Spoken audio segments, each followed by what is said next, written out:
મારું નામ રામીબેન વજેરામ, ખેડૂકા વાંટ, કોલી ઠાકોર છે અહીંયા મેં.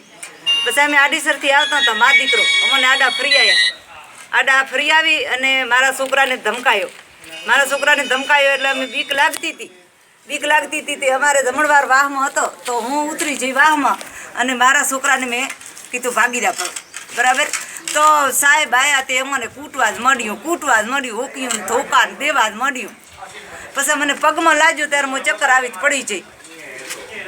આવી તો પડી જઈ. તો મેં કીધું સાહેબ અમને મારો નહીં, અમે શું તમારો ગુનો કર્યો છે, અમને મારો નહીં, અમે તો માતાજીના વ્રત કરીએ છીએ. તો અહીંયાને ફાયરિંગ કર્યું. પછી અંદરના અંદર 2-4 જણા આર્યા હતા. અહીંયાને કીધું કે પંડ્યા સાહેબ તમે મારો નહીં, ફાયરિંગ ના કરો. ધોકા પછી અમને દેવા માંડ્યા. અમે બાયડી છોકરા બધા લેતા ને ભાજ્યા ગોટા કેટલી બાયાને લાજ્યું છે હતી. તો અમે પછી કઈ દવાખાને અમે કીધું દવા જો, તો કે દવાખાને લાવવા ના દઈએ.